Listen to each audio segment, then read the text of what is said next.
जिसके कारण तीसरे को लगा। तो लाइबिलिटी यहाँ पे जो लैंप फेंक रहा है उसका होगा।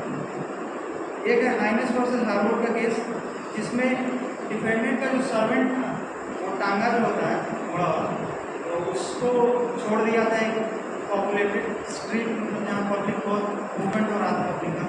तो वहाँ पे एक बच्चा उसको पत्थर मार दिया, जिसके कारण वो बैलेंस खो दिया और लगा आगे घोड़ा आने में। तो वहाँ पे एक लेडीज़ थी अपने बच्चे के साथ, जिसके तरफ वो हॉर्स भाग रहा था। तो वहाँ पे पुलिस ऑफिसर उसको बचाने के लिए रोकने का प्रयास किया, लेकिन रुक नहीं पाया और पुलिस ऑफिसर को इंजरी हो गई। तो इसमें भी आया कि क्या लाइबिलिटी उस सर्वेंट का बनेगा जो कि छोड़ दिया था, या फिर उस बच्चे का बनेगा कि जो पत्थर मारा था। तो यहाँ पे कोर्ट हेल्ड किया कि लाइबिलिटी उसी सर्वेंट का बनेगा, क्योंकि एक आप जनरल मैन या स्टूडेंट मैन ये रीजनेबल होता है उसको कि अगर कोई बच्चा है तो ऐसा मिसचीवियस एक्ट करेगा ही करेगा, जिसके कारण उसको ध्यान रखना चाहिए था कि पॉपुलेटेड स्ट्रीट है, यहाँ पे हम अपना टांगा छोड़ नहीं सकते। फिर उसके बाद आता है Lampert versus Star National Omnibus Corporation का केस। ये रिमोटनेस का केस है। इसमें जो ड्राइवर है उसके नेग्लिजेंस के कारण एक लड़की को टक्कर लग जाता है, जिसके कारण उसका डिसफिगरमेंट हो जाता है, मतलब चेहरा देखने लायक नहीं होता। तो उसके बाद क्या होता है कि उसका पति उसको तलाक दे देता है। तो जो लड़की है वो केस किया ड्राइवर के ऊपर कि किसी के टक्कर मारने की वजह से मेरा डिसफिगरमेंट हुआ और वही रीज़न था जिसके कारण मेरा डाइवोर्स हुआ। लेकिन बाद में पता चलता है कि डाइवोर्स का कारण वो डिसफिगरमेंट नहीं था, उन दोनों का पहले से अनबन चलता था, और ये अनबन जब एक्सीडेंट हुआ उसके काफ़ी पहले से चल रहा था। तो इसमें डिफेंडेंट को लायबल नहीं माना गया, क्योंकि उसका कोई उससे लेना देना नहीं। और रिमोटनेस और डैमेज को पता करने के लिए दो इसका टेस्ट दिया है। एक है टेस्ट ऑफ रीजनेबल फोरसाइट और दूसरा है test of directness. Reasonable foresight का मतलब होगा कि कोई भी रीजनेबल मैन अंदाज़ा लगा सकता है कि उसके रॉन्गफुल एक्ट से कितना हानि हो सकता है, कितने दूर तक हो सकता है, और फिर भी वो एक्ट करता है तो उसके लिए वो लायबल होगा।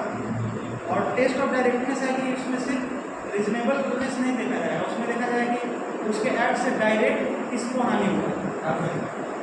इसमें एक है वैगन माउंट का केस रीजनेबल फोरसाइट का, जिसमें कि एक 600 लीटर का पेट्रोल का टैंकर एयरक्राफ्ट से कैरी करके ले जाया जा रहा था, और नीचे एक बंदरगाह बना हुआ जहाँ पे एक शिप का मरम्मत चल रहा था।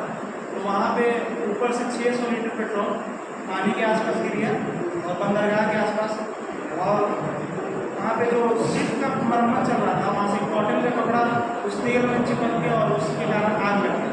तो यहाँ पे डिफेंडेंट को लायबल नहीं बताया गया, क्योंकि डिफेंडेंट को इस चीज़ का डिफेंस दिया गया कि वो इतना दूर तक सोच ही नहीं सकता कि एयरक्राफ्ट से ले जा रहे हैं तो कहीं पर मेरा तेल गिर जाएगा, वहाँ पे आग लग सकता है समुद्र के किनारे, ऐसा करेंगे।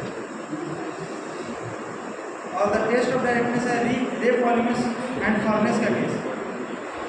फर्नेस के केस में इसको दिया गया, और इसमें एक केस है Smith versus London south western railway company का, जिसमें कि जो रेलवे ट्रैक के किनारे बहुत सा घास हो गया था, जिसको ट्रिम करके और एक इलेक्ट्रिक वायरिंग के जगह पे छोड़ दिया गया, जिसके कारण एक दिन हवा चला और उसमें आग लग गई इलेक्ट्रिक शॉक के कारण। तो उसके बाद वहाँ का जो आसपास का एरिया था जो भी कंपनी को पूरा जल गया। तो इसमें वो रीजनेबिलिटी को हटा दिया, क्योंकि रीजनेबल मैन ये नहीं पता लगा सकता है कि हम यहाँ पे अगर सूखा घास रखते हैं तो इतना तेज हवा आएगा कि जाके किसी घर में आग लग सकता है। तो यहाँ पे वही डायरेक्टनेस का कॉन्सेप्ट आया, जिससे उनको लायबल कराया गया साउथ वेस्टर्न रेलवे कंपनी को, क्योंकि वो नेग्लिजेंस किए थे और घास को वहाँ पे छोड़ दिए थे, जिसके कारण आग लगा